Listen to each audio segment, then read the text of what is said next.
All right, Sooner Nation, I'll admit it. When Jay Valai left, I wasn't sure how big a swing Oklahoma would take at defensive backs coach. But the more you talk to people around the program, the more you hear one name over and over, Lamar Morgan. And the word replacement, it's not about replacement, it's about an upgrade. And that's not the only shift happening in Norman either. With DeMarco Murray out, the Sooners are about to reset the tone in the running back room too. So tonight, myself and Chris Mason from Sooners 360, we're going to ask the real question. Are these just off-season vibes? Or is Brent Venables quietly leveling up his staff for the SEC grind? Talk about it.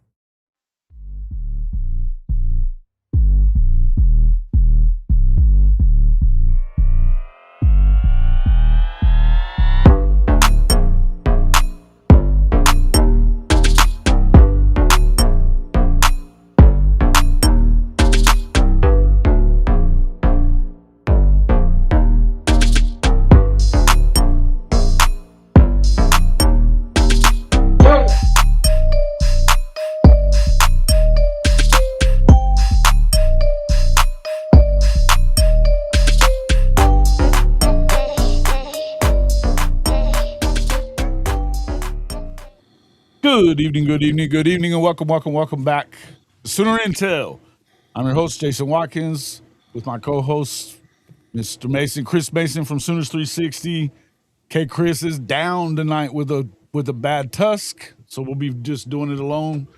But if you love Sooner football, you know you're in the right place. So before you forget, smash that red subscriber button, like our videos on all three pages, and don't forget to ring the bell so you don't miss a moment of Sooner Intel. Mr. Mason, welcome back to the show, sir. How are we doing? I'm doing good, Jason. It's been I thought we thought February would be uneventful, and big Well, news, no. big news just keeps breaking left and right. Yeah. Listen, man, it's one of those things that, it hadn't really been like that the last few years though either. So I guess it's not that surprising that stuff's going on. I don't know that I really thought that DeMarco Murray would be finding a new home.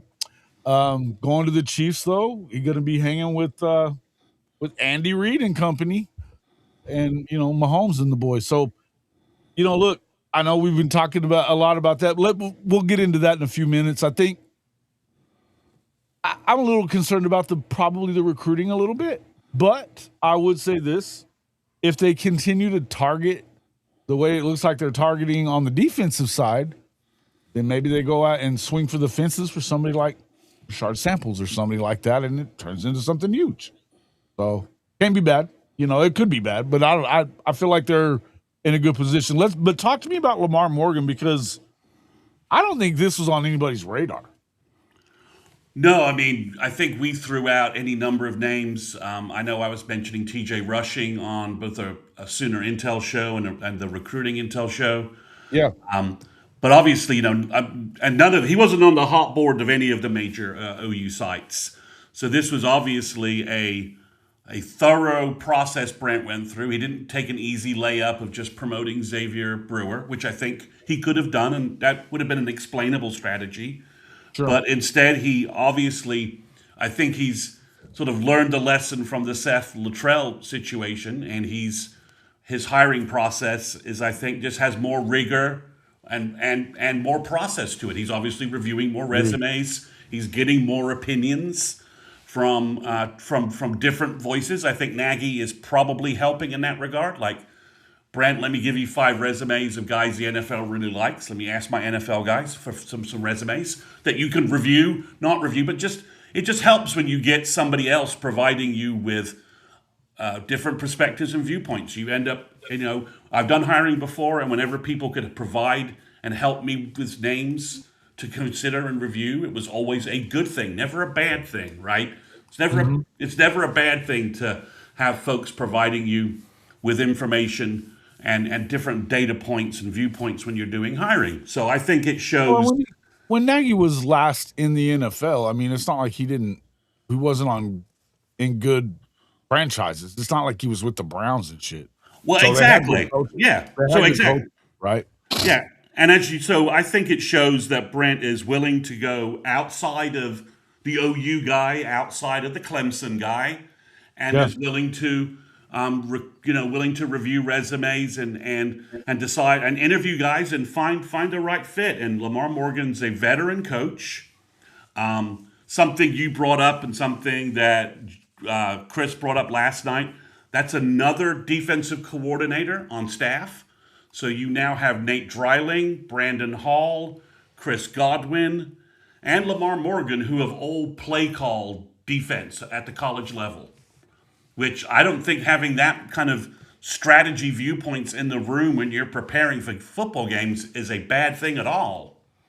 No, So, and this is something that kind of popped through my head. We were saying that like off the, off off air a minute ago too, but something that just kind of popped in my head was like, with all these former DCs and guys that know what it is that you want as Brent Venables, you can afford to be a little more CEO-ish, Yep, you can afford to he was a defensive passing game coordinator at Michigan too. I believe that was one of his titles. I don't know the level of what he was doing, but obviously it sounds like he was involved in the passing and in scripting the pass defense. His cornerbacks had numerous stops, all high interception rates. Yeah. A lot of interceptions. So Michigan, has played pretty good pass defense. His 2 years there. In 2024, that was a struggling Michigan team, but that defense was locked in, and it was even locked in after they lost Will Johnson, the elite cornerback for the season.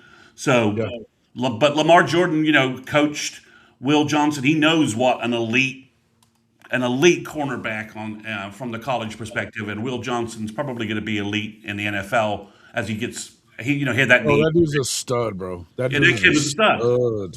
Yeah. So I think there's a lot there, and Jason, I just glanced. I hadn't had a chance to glance before at the 2025 Michigan recruiting class because 2026 has got some things around it. With the whole transition with Sharon Morris, some players have left, but his 25 class at Michigan, there are 3 top 200 cornerbacks, players who are 4-star. There's a 4-star safety and there's 3 cornerbacks that are elite guys, top 200 type guys.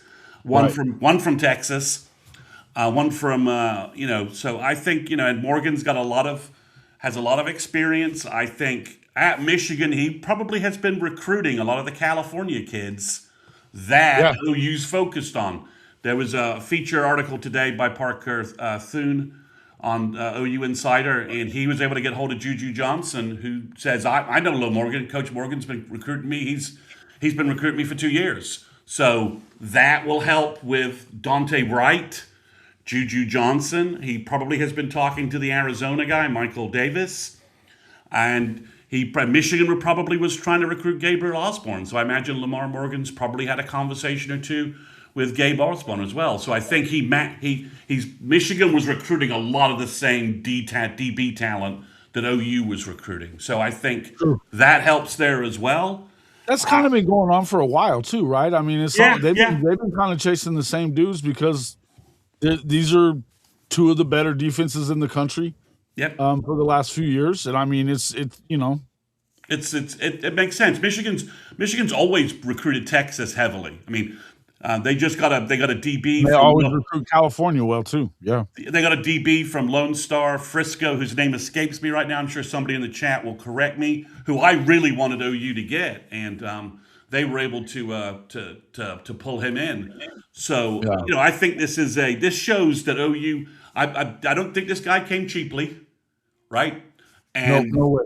And it shows. Did they run him off though? Was that Whittingham running him? Because that's crazy. If so, no. Whittingham just got his guy from Utah, and Whittingham friends of Kyle are getting bumped in ahead of existing guys. I think there's a lot of people at Michigan that kind of thought that's maybe a mistake. That Jordan's one of the guys he needed to keep, and that kind of goes back and forth. I would tend to agree with that. Yeah. Sometimes you want some continuity, and sometimes you want your own guys, and both arguments have their validity to them, right? It's like, okay, I can see that, but I think, for OU to go get a guy who, as you said, 2024 Michigan defense, 2025 their defense, took a step back a little bit, but all that NFL talent, it was hard not to. But they're still going to have 3 or 4 guys drafted.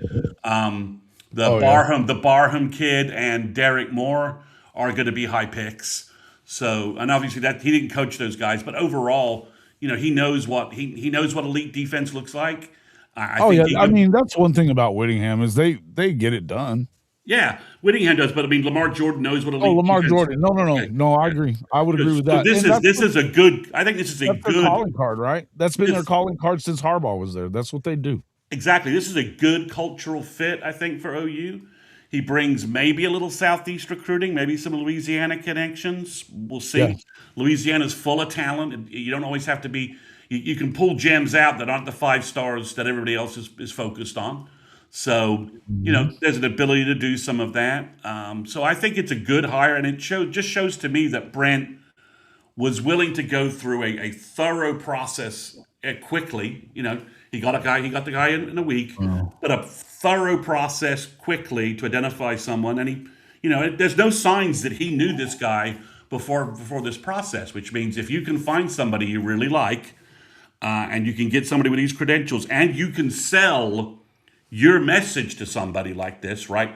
To the point where he's like, "Oh yeah, man, I'm Oklahoma. That's under Brent Venables." So it speaks well for It's not OU. hard to sell that. It's not hard to sell this defense. It isn't, but it speaks well for OU in terms of that. And like I said, the fact that Valai upgraded on his way out the door, I think speaks well for OU as well. I mean, that's the same thing we're going to be talking about in DeMarco a second, right? He Yeah. upgraded going out the door. This isn't a situation where OU finds that we lost DeMarco Murray to Ohio State or to Georgia or somewhere else, right? He's going a very different route by going to the Chiefs and with very different career goals with that. Yeah, So and for all the stuff, for all the crap everybody likes to give DeMarco, and I'll say that there was a time that I was doing it too, so I'm not gonna get too crazy, but that being said, if you have to look at it, and I mean, the dude was recruiting very well, and he did not, turn his back on the program and go to a rival, like because these guys, those are both they're both rival programs, because if you're chasing the same things, that becomes a rival program. You know what I mean?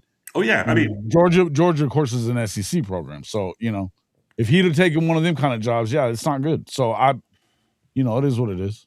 so it speaks. I think it speaks well to to progress and momentum that we think is going on in Norman.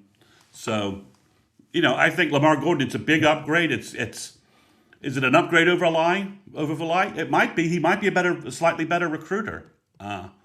And we'll see about being a position coach, but I like the fact he has DC experience. His resume is very strong, and his Yeah.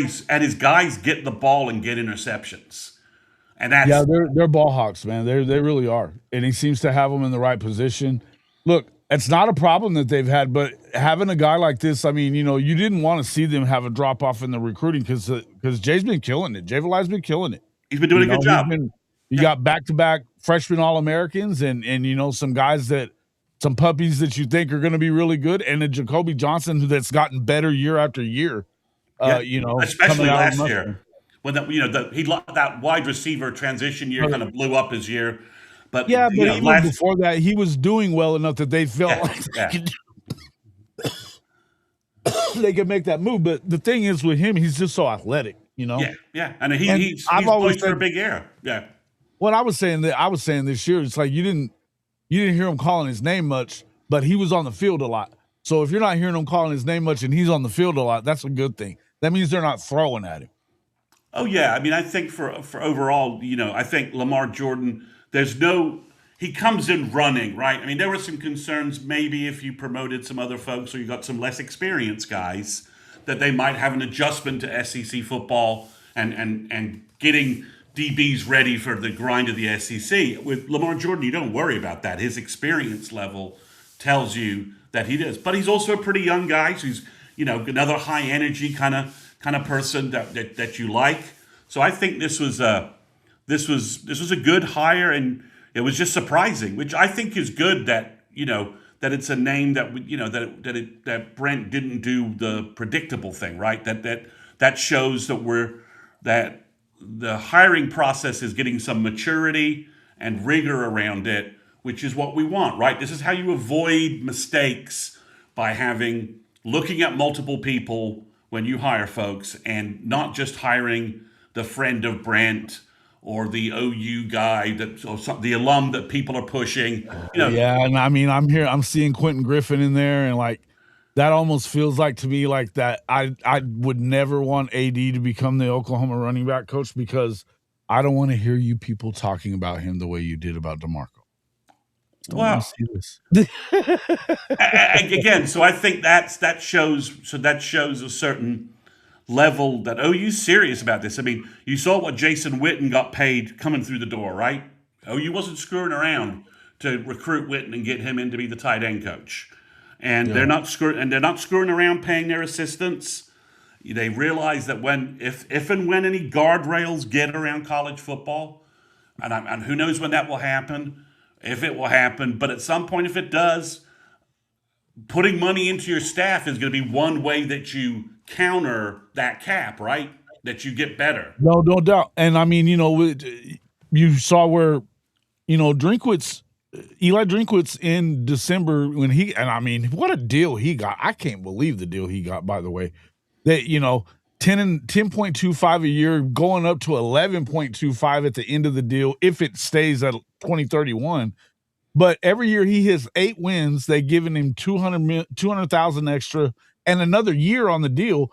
Plus, they bumped up his assistant pay to $16 million. You've got to pay these dudes. They will leave. Yeah, this is why Chavis is now making $1 million, and this is why Todd Bates is making $1 million, and this is why you've also brought Todd in making 2 now, isn't he? Didn't he? he's probably like 1.2, 1.3, something like that. And then this is why you bring in an assistant analyst to work with Chavis and Bates, right? We're bringing in someone to help you with the load. They're bringing in this Clemson guy. I think his name's Deshaun Lawrence. I think I have that right. And he's going to help those guys. And he's got like a Chavis-like profile kind of to him. And that means, if you're Chavis and Bates, you're like, okay, well, OU's bringing in someone to help us to reduce our workload and help us have a better. No, I like that pickup too. I thought that was big. I mean, that guy's an NFL guy just a year ago. George Stoyer was talking about covering him with the Broncos and how good he was. A walk-on, wasn't he, at Clemson? Wasn't he a walk-on at Clemson? I don't know. He was an undrafted free agent, and he made his. Maybe that was what it was. He grinded his way into the NFL, and that's the kind of guy that brings some gravitas with the young D line that we're bringing in. So everything OU's doing seems to be that Nagy is like, okay, I'm fine playing with no guardrails. I'll make it work. But if and when guardrails get put in, I'm going to make sure Brent and OU has the best staff. Make no mistake, though, they're not going to stop paying these kids. You can't. No. But I'm just saying. Listen, I'll just throw this out here real quick. The guardrails don't seem any closer. I was here in Mississippi today. Yeah, no, you're right. You're right.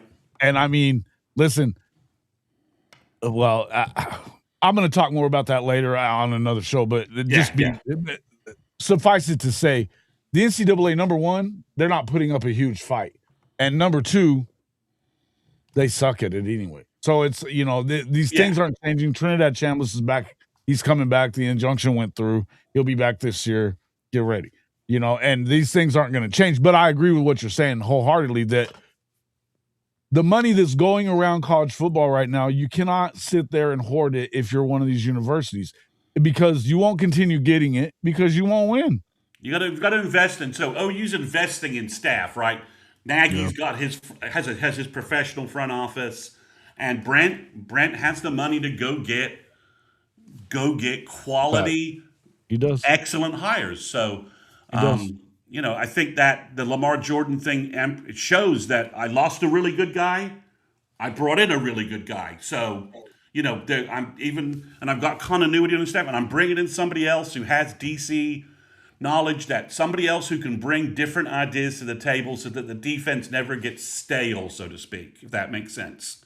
The defensive strategy sessions never get stale. You've got Goodwin, Dreiling, Hall, and now Morgan all bringing different ideas to the table to Brent in terms of how OU's game day strategy should be to do different things, identify tendencies and say, well, we keep doing this, we should be doing this instead. Those things, when you have someone that's been calling the whole defense, he can bring those. He's got the authority to bring that to Brent and say we should be doing these things instead in our secondary coverage. And Brent can say, you know what, you're right, and that's invaluable even for a defensive whiz like Brent, right? You can always learn new stuff. You can always, having four DC smart minds in the room is better than one. Just is. No doubt. And I mean, we've already seen there's no egos in this room either. You know what I mean? Well, and also none of them are under the illusion that they're in charge of anything over Brent. So exactly. That probably helps. Yeah, exactly. There's no. So I think it's really good. But I think it's a clear sign that OU is competitive salary wise, which is great news, right? Because Joe C was always. Criticism of Joe C was he was always, minding the purse a little heavily, right? Mm-hmm. That's one criticism of Joe C from lots of folks, and I don't have the budget. I'm not knowing whether he was tight with the purse, whether OU was just AD overall was tight, and Joe C was given a strict budget, and he was just working with tight guidelines. But regardless, OU had the money to make sure that Lamar Morgan, who was clearly out there willing to accept offers, decided, yep, OU's a great place to be, and they're paying top rate, and I can go there, and I know I can go there, do really well for 3 or 4 years, and if I want to jump to the NFL, that'll happen too. And that's upward mobility from your assistants is not a bad thing. No. When you're not, I don't mean to bag on the guy, but Joe John Finley is still out there on not hired, and he's going to have to, I think, do some soul searching. Which is wild because I thought he was going to Texas State there for a while. That's what it looked like, and then all of a sudden he's just not there. Yeah, so I don't know what he's going to do, but it is much preferable to be losing coaches in the way OU's lost Valai and Murray than what OU had to do with Joe John Finley. That this is good attrition versus negative bad attrition. Mm-hmm. And that speaks well to where the program may be heading. But we'll see. We got another season to get our legs stabilized before we put too many carts before horses in terms of that. But I think there are positive signs. There are positive signs though. No, listen, the way they recruit, the way that they've the coaches that they have, aside from one or two that I would talk about, that I would say. But I'll just say this: if you can prove me wrong and shut me right up, if you go handle business this year on that offensive side of the football. Yeah. And look, adding a guy that, I know a lot of people are, we can go ahead and just talk about who we think might be the guy in the running back room because, look, I think at some point it becomes toxic enough that I don't think that DeMarco's a big social media guy that cares a whole lot. And I know he doesn't give a two shits normally what anybody thinks about him because he's always been a prima donna. Always, as we know. That being said, at some point, it probably gets toxic enough that it's time, right? You just need to. I think a fresh voice in the room is going to be an asset. Yeah, and the truth be told, I mean, look, for whatever reason it is, here's the thing: sometimes you fire whoever, and it may not be their fault. You know what I mean? The one thing that concerns me, as I said a few minutes ago, is that this is a guy that recruits his ass off. And, I mean, the dude just brings in top 100 running backs year after year. And let's be real. I mean, for all the DeMarco haters, let's have a reality check here. Yeah. This resets OU's recruiting. OU has 3 really good verbal commitments for 2027 and 2028, and they are heavily tied to DeMarco Murray. Yes, they are. They are Micah As are Rhodes, the other guys that are in the room today. as you know, Hatton, Walker. These guys are all heavily tied to DeMarco. This is not a situation where DeMarco was unable to recruit, didn't have the energy to recruit, or whatever criticism you want to lay. I mean, he got Hatton. He flipped Hatton for us. Now, the OU front office was able to add a little leverage that propped the door open, that allowed Marco to blow it open. So it's a team effort, but we're going to take a hit. Micah Rhodes probably will put himself back on the recruiting market in the next couple of Yeah, I weeks. figured that's probably right. He's a 28 kid, so I mean, there's a lot of time. This time, right? Keldred Ben from Montgomery, Texas, probably will do the same thing. Part of that is his recruiting is just blown up. His offer list after he verbal to OU is just ridiculous. Oregon, Texas, Miami. I think UGA probably is close to offering or has offered. So it's a massive list. Truoki, DeMarco has been talking to the kids. I mean, this all just blew up late Wednesday night. So I told Jason. I don't know exactly what he said, but he's not like these guys and him are tight anyway. So they weren't. Now it may have been kind of news to them or whatever. I think it's kind of news to everybody because it looked like he was staying. But I'll say this is like, that's what I was saying earlier. DeMarco's loyal to Oklahoma.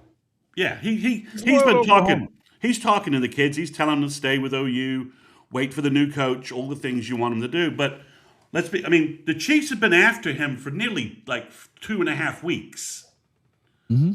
And DeMarco was pretty much set on staying at the end of last week. That's what my sources told me. Jason will tell you that I told him that last week. And that basically the Chiefs came back around like the third time, upping whatever their pitch was before DeMarco finally said yes. So this is a well. I think if Mahomes is back, and that's a big if. If Mahomes is back next year, he's not going to be 100%, and they need to run the hell out of the football. And they really haven't run the ball well lately. No, and they're probably going to pick up Jeremiah Love in the draft, or that's what the rumor is from Notre Dame. That makes sense. He'll leave a fall tumble to them through some insane calculation of different picks going to different players. But I think he's a stud, man. And we know. I honestly think DeMarco's kind of hard ass my way of the highway. I think it probably works with veterans better than it does freshmen and sophomores. I would agree with that. I know that. I mean, the rumor is that Taylor Tatum told him to go fuck himself at one of the last practice that he was in. So. Well, and that used to be another one of those dudes that loved him some DeMarco. Well, exactly. And the coach that recruits you and the coach that coaches you, that's always the reality check, right? And DeMarco, and Kennedy Brooks loved playing for him. Eric Gray loved playing for him. Ramondre Stevenson loved playing for him. Even after Tawi, and we know everything that happened with Tawi and him the year that, before he left. And Tawi, he was on the show with me one day. He has nothing bad to say about DeMarco. Loves him.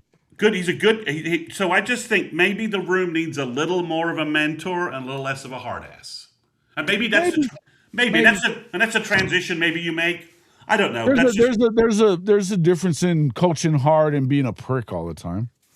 There is, and maybe DeMarco walked that edge, but where did he learn that from? I think he probably did. He learned that from? He learned it from Kale, and everyone thinks Kale. Oh yeah, Kale's a prick. Yeah, I get it. Yeah, I mean, so that's where everyone's like, why does DeMarco do these things? He learned them from Kale. It's like, guys, he sat on the bench and watched Alan Patrick start games ahead of him. When we all knew in 2007 that DeMarco was the best damn running back in the room, but without a doubt. So some of those things, but I think it could be a positive move for OU. The only question I have, Jason, is some of the names I'm seeing.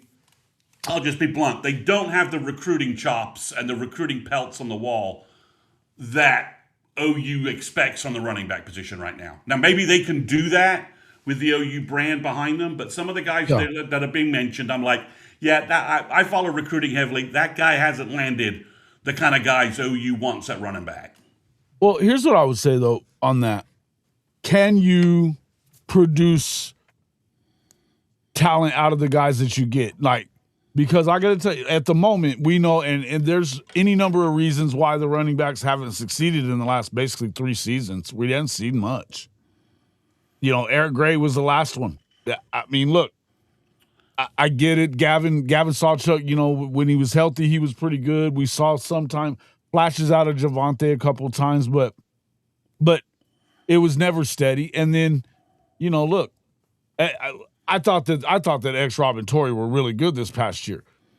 They weren't committed to the running game. So my only thought about any of this would be I want to see them be heavy on. I get the recruiting side of it. I think that you can recruit at Oklahoma for running backs because it's Oklahoma. But I think at some point you're going to have to go back to getting those guys to, you know, be able to put up some numbers because that helps their pocketbook, and in turn, you know, helps you continue to recruit really good guys. Right? Yeah, I think, you know, obviously the you know, the playoffs, if you're watching the playoffs, obviously having a physical run game and an elite defense are you know, are the 2 check boxes you need to have, right, to move forward in the playoffs. So I think OU, this is part of, you know, a new running back coach. Maybe you're looking for somebody who can who would be your number one guy? Who would be your number one guy? To me, the guy who sort of combines pelts on the wall, productivity, has been in some diverse offenses that focused on running the football. Okay. He did a lousy job as head coach, but Deshaun Foster is available. Yeah, he would not bother me at all. And correct me if I'm wrong, they were in talks with him a few weeks ago, a month ago or something, about joining the staff in some capacity already. Yeah, so that both George Stoya and I think Parker Thune have mentioned that has been floating around. So obviously, and Stacey Ford knows him so well. So, and obviously, yeah, Stacey Ford, he's a Cali guy, right? Well, he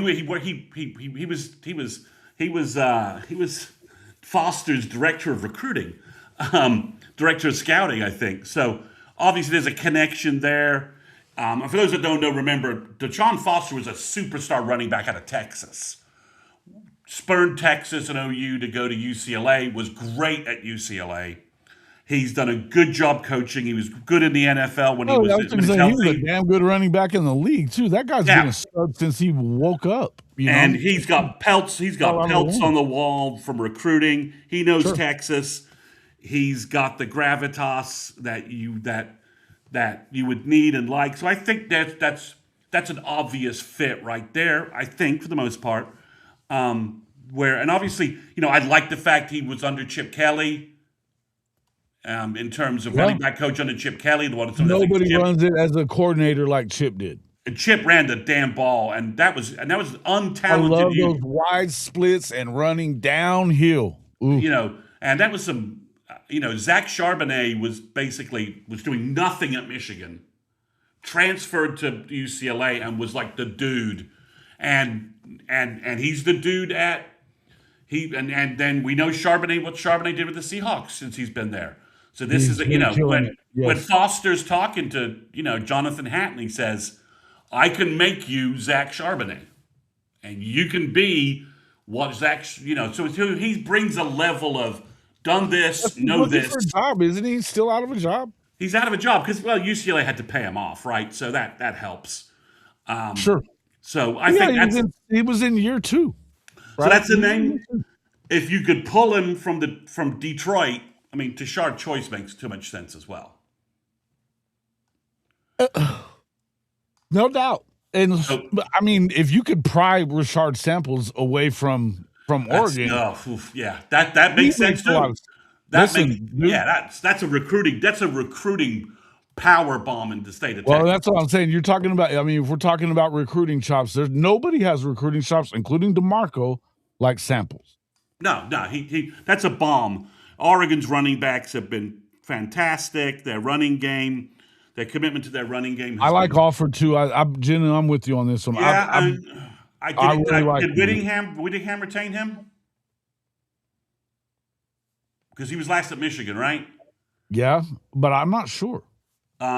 So yeah, but if you get one of these power names, and that tells you that for lack of a better, And OU's not effing around here, right? yeah. We're replacing DeMarco with a similar person who has checks a lot of the same boxes as DeMarco, and maybe bring something If we're different to the talking about coaching. if we're talking about guys like this for real, and there's possibilities that's whose lands. Oh hell yeah! I mean, so there are other names that are out there. Just to be fair, Somebody's bringing up the running backs coach that was at. Did y'all say Mizzou? yeah, I mean, he certainly They has a run lot the of. ball well. They They definitely run the run the ball. ball. He has a lot of productivity. He is an older coach, and if I'm not sure whether that means anything or not. I mean, he's 60. His experience is vast. He was at Okie State doing stuff, and TCU I and definitely like to Missouri. go younger. And if the guy's looking to make a change, and that's the fit you want, and maybe he's more of the mentor that you want to bring in to do something different than what DeMarco was doing. Then yeah, I'd have it. I think he's got a recruiting experience. He's a veteran coach, so that you can't. That's a different way to go. It's not how Brent's kind of been going with some of his hires. So it's running back coach. There's lots of good guys you can find out there that could go anything. Now, there's a guy that's the Utah running back coach who was at Washington State. Yeah. He's got, he's in his 50s. He seems like a good guy. He's worked with Stacy Ford. He was at Washington State. He's got familiarity with Buckle's system. But he doesn't have the recruiting. He doesn't have the recruiting side of it.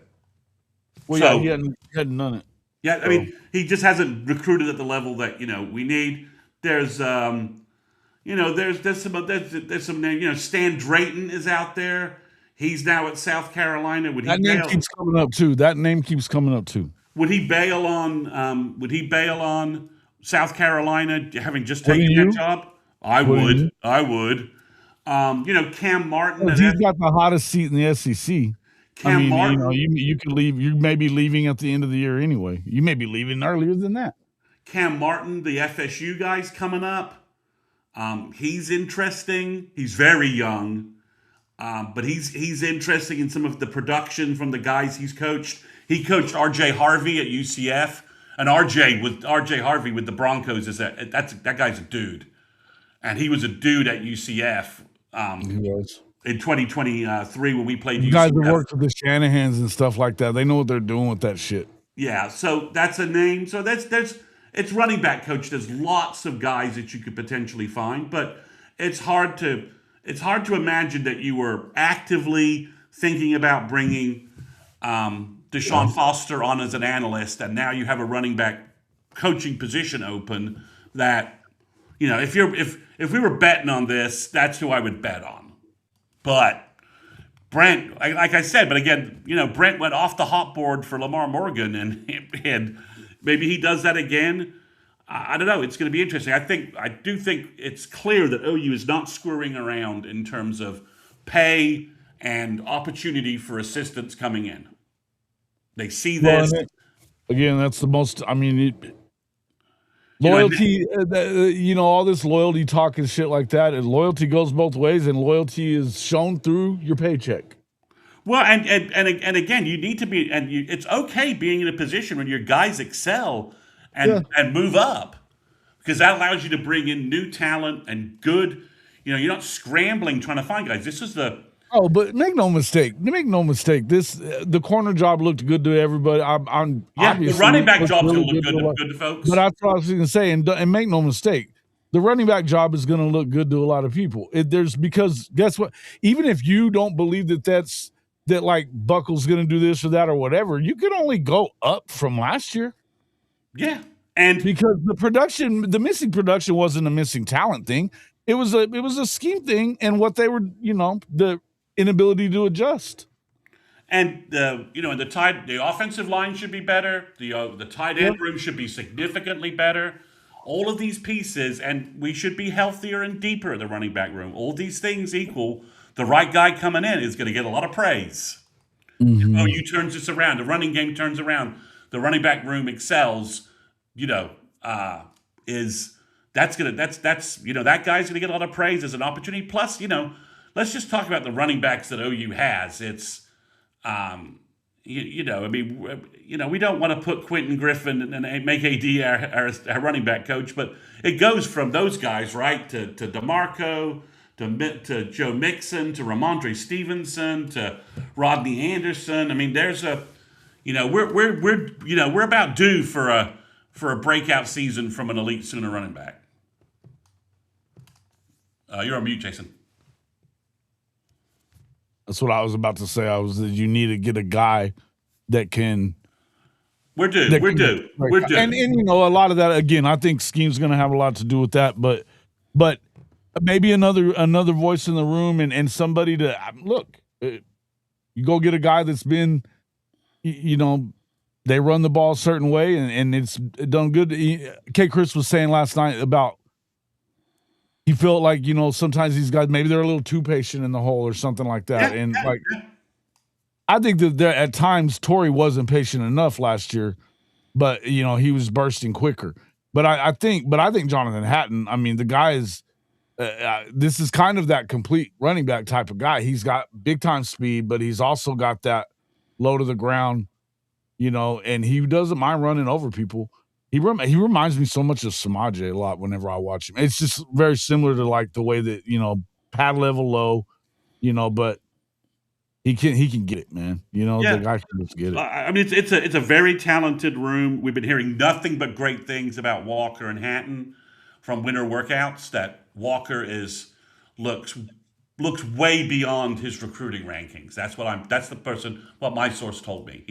He looks way beyond what they thought he was going to be and way beyond what the recruiting people analyze him. That was a weird thing with his team being so bad, going 0-11, that he kind of got downgraded during all of that. Sure. And he didn't have any good. His film was limited because you're on a terrible team that can't stop anybody and doesn't move the ball. Doesn't move the ball. Everyone knows you're getting the football and no one's blocking. I mean, it's like, okay. So it's an interesting situation from that standpoint. But I think, we'll see what happens. If OU swings for the fences and lands some of the higher end guys we're talking about, I think that's a massive positive sign in terms of everything going on in Norman. And let's not forget that if you're a running back coach and you're like, okay, well, DeMarco went to the pros is maybe my future. Jim Nagy can say, look, you blow it up here and a pros come looking for you, I'm going to tell them to take you, right?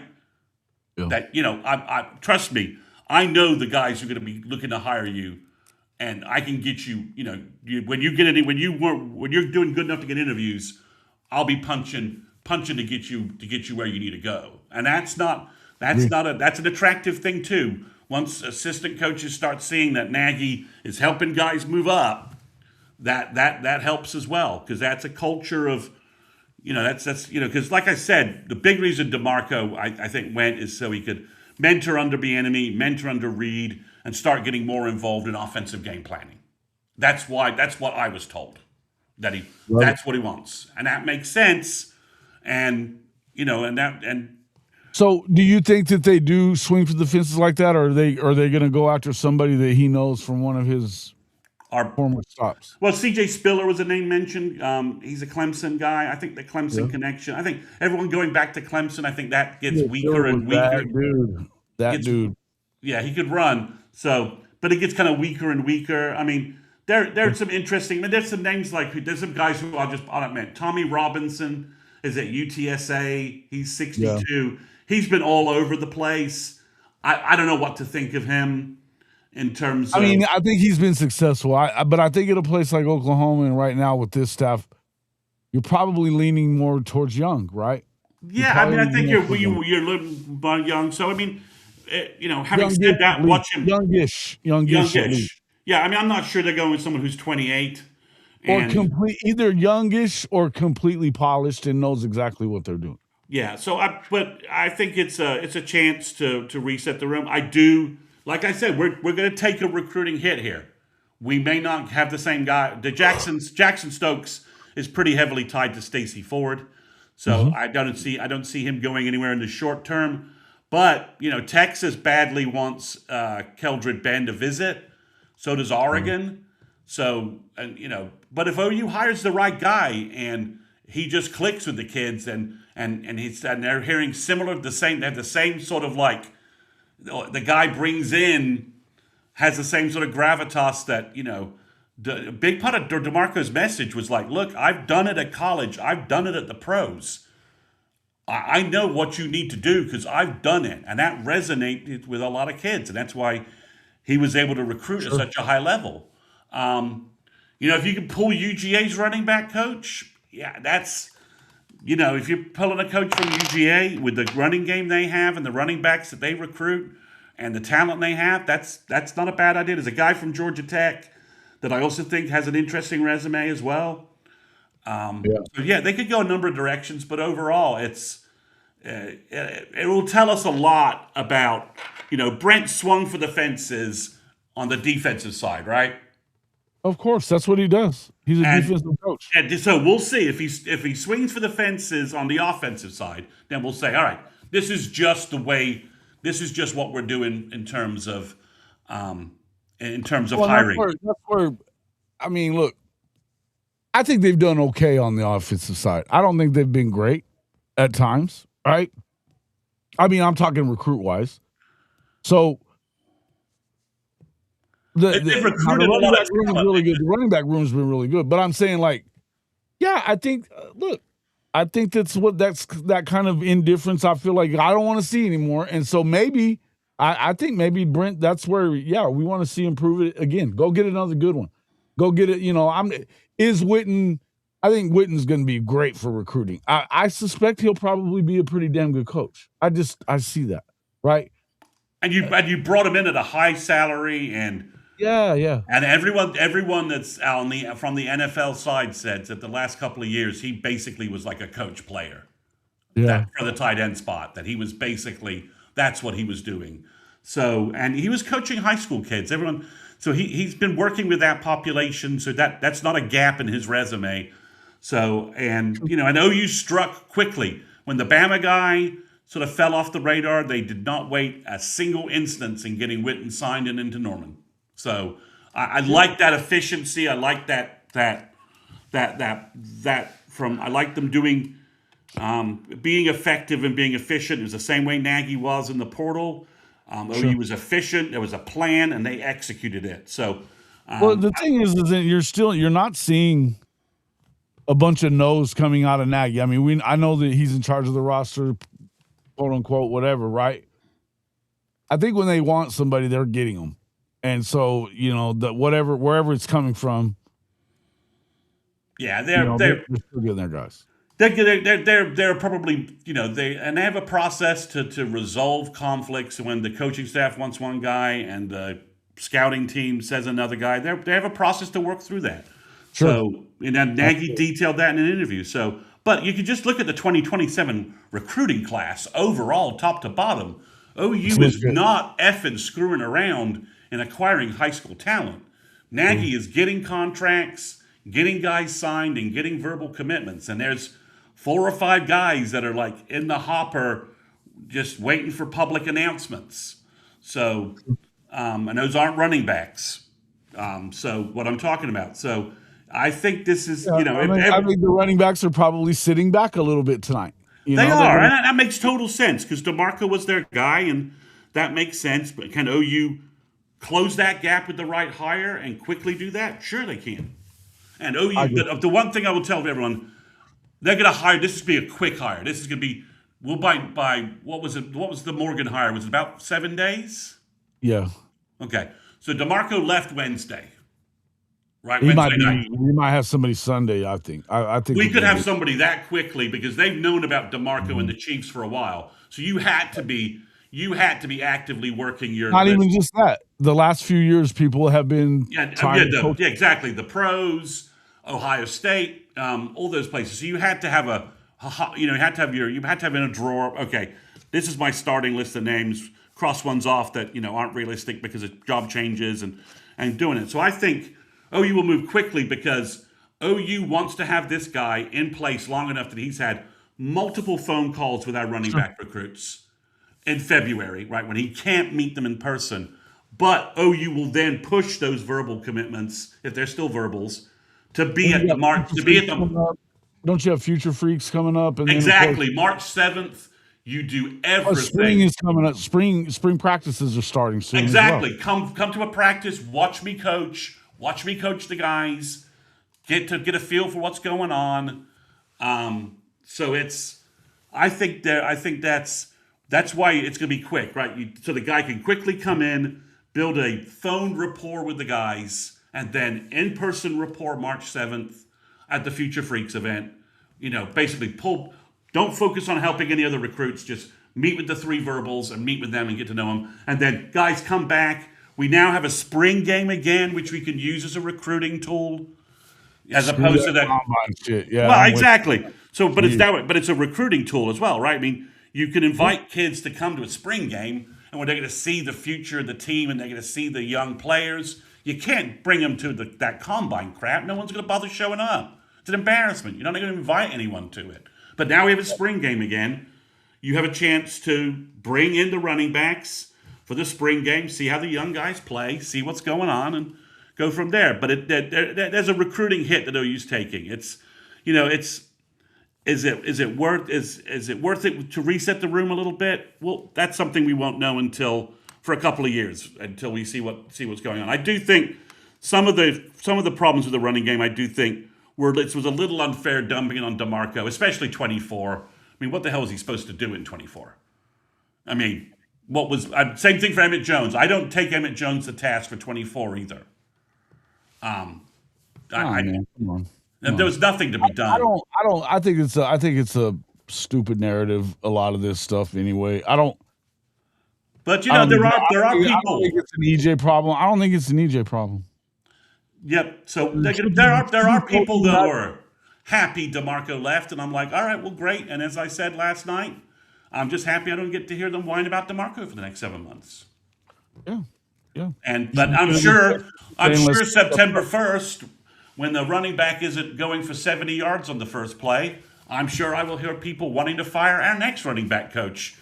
UTEP game, our running back carry number 4. Someone will say we should fire that guy. He doesn't know what he's doing at running back coach. Okay, you didn't like DeMarco. I just want to see them committed to it, because if you're committed to it and you continue doing it, I think you can start off slow in your running game and still get a lot better. Right? I do too. I mean, again, Jason, just to me, I don't know how you could have watched the playoffs after OU got knocked out if you're Brent, and you're a football junkie, so we know you were watching it. Yeah. And not see, I got to have a productive running game to support my quarterback and to support my defense. I mean, and you go back to that championship game. I thought Miami lost it by stopping. They stopped running. They went away from Fletcher. They had the bigger offensive line, the more physical trench team, and the bigger back. They went to the air. They went to the air and it bit them. And so, I mean, eventually, the reason that Indiana to me won it was because they weren't going to stop doing what they did. They weren't going to stop doing it. So you've got to run the football. And I would say that the better teams in the whole country last year were big running teams. I think the Super Bowl, right? Look at the Super Bowl. Georgia's in that situation instead of Miami. Georgia doesn't stop running the ball. Yeah, and look at the Super Bowl, right? Sam Darnold, Walker, and the Seahawks running game won that Super Bowl. Shit. Yeah, and it wasn't a game. And but also I think if you're Brent, you just have to look and say, I've got my defense to a certain level. Maybe there's another gear, but there's not too many more gears that the OU defense can really hit, right? Just in terms of with the talent and the way NIL works and everything else, right? And guys going early to the NFL, right? I mean, we're probably not going to get to have senior Taylor Wine, right? We just know that, probably. Or senior David Stone, right? The sort of things you would need to take the defense to like a 2000 level or 2003, something like that, right? But he should look at it and goes, well, the best way I can help my defense is by having a good running game to complement my defense. It rests your defense, it wears out the opposing team, and it keeps your quarterback That you don't have to have hero quarterbacks. Yeah, listen,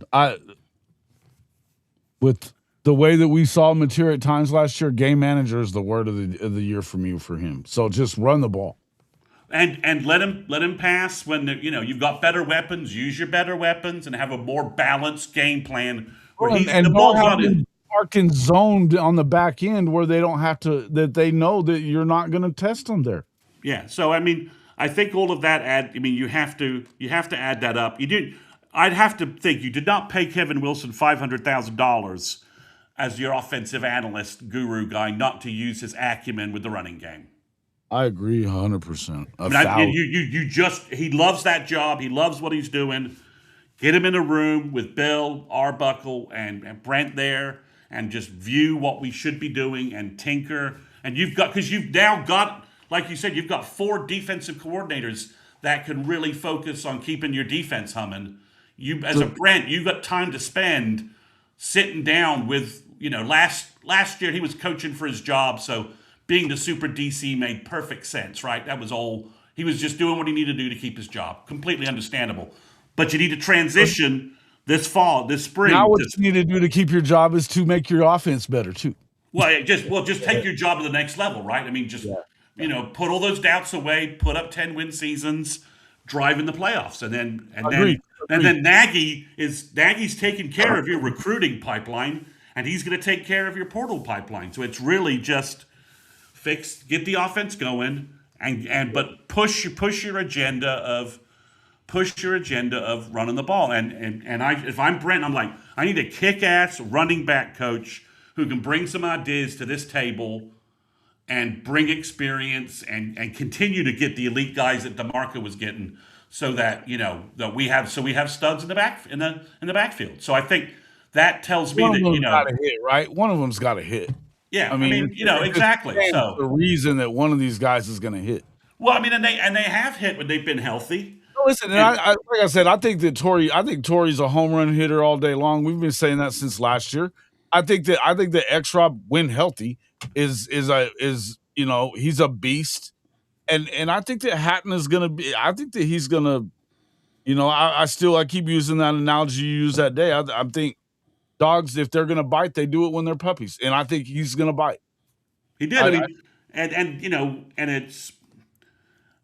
So I think it's interesting. The hire will tell us a lot, and I'm hoping OU swings for the fences and brings in a guy that we're like, OU's OU's not effing around, and he's Brent is not doing the easy quick hire of some guy he knows. The friend of Brent thing ain't happening.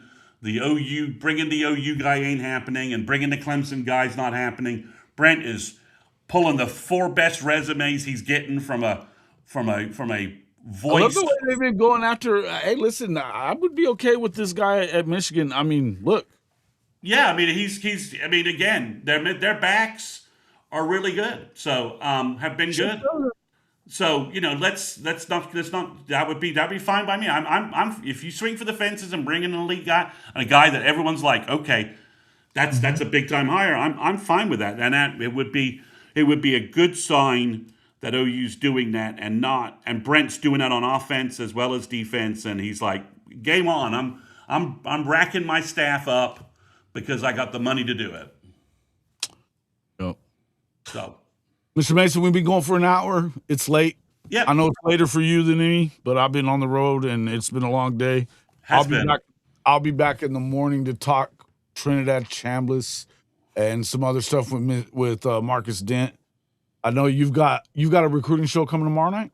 Yeah, I'm going to try and record a pod before I'm getting ready to go out of town for a week. So I'm going to try and get a pod in for everybody.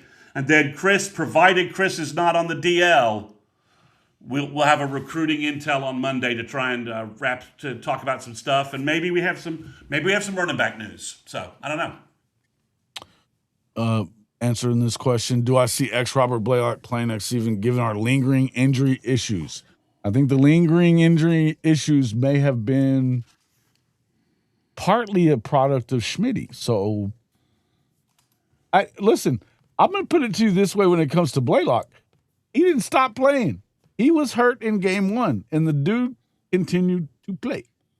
And give X-Rob credit for gutting it out, right? I mean, I mean, all things considered, and and they're not injury prone. They just got hurt I last don't year. think they're well. I don't know. X Rob has been hurt both years, but Well, actually, he wasn't hurt last year. He just wasn't physically ready to play. He wasn't in shape. I thought he got hurt at the end. I don't remember that, but we might. I Any, don't. any, it's all good. I mean, It's all good. I think there's a good chance that and OU can sit him this spring and run Hatton and Walker to their heart's delight, and the new guy can get those guys ready, and that just builds a that's better what room. I think you hit the nail on the head with that. They shouldn't touch a football. They shouldn't be on the field and be in pads that get healthy in the spring. Let the young bucks come in and do their thing, and then see what you got in that. And hey, listen, I am excited about the fact that you've got a new running back coach coming in. We'll see who it is. My choice, I'd love to have Tashard choice as well. I mean, he's a former Sooner. We know it would piss off everybody in Texas. That'd be just a bonus.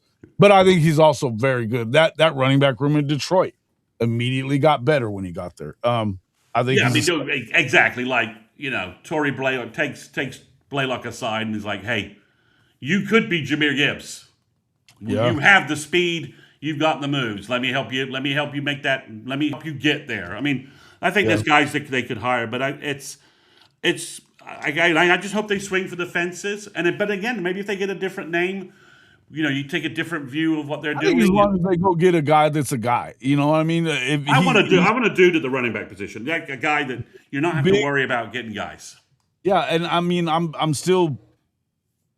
Something keeps popping in my head. I feel like it might be Deshaun. Deshaun, what's his name from Foster. UCLA? Yeah. Foster. Yes. Just feels like that when. Sometimes the obvious move is the right move. In some way, they've been talking to him, and so it feels like maybe so. You know what I mean? Sometimes the obvious move is the right move, right? And you can't argue with his resume and what he's done. Dude, and like I said, shit, if you could go get Chip Kelly, you'd just do that. But he's the next best thing to that. If you want to spread it out and run the hell downhill. He knows he's got the keys. He's seen it. He knows what to do with it. Yeah. So he's also had experience with other offenses, and he's been all over the place. And he's got Texas connections. That doesn't hurt. There's great running backs in Texas. He was one of those guys when he was in high school in Texas, man. Yeah, he was he's got that gravitas to walk into a room and young running backs be like, "Well, who are you?" And I'm like, "Dude, this is who I am. Let me put on my tape." Just like Witten, right? Like go, see who we are. So, but yeah, Jason, we'll be back next week. Hopefully, we'll do a sooner intel. We'll be at full staff, and we'll talk about the news of the day, news of the week, if there is news, or we got some interesting other topics to throw at you. So, all right, guys, appreciate it. Make sure you guys hit the like on all 3 pages, become a subscriber, help us out. Look, I think we're starting to see it going in a little bit better direction, but we need more. So help us out, man. Appreciate everybody coming in. We'll see you all on the next one.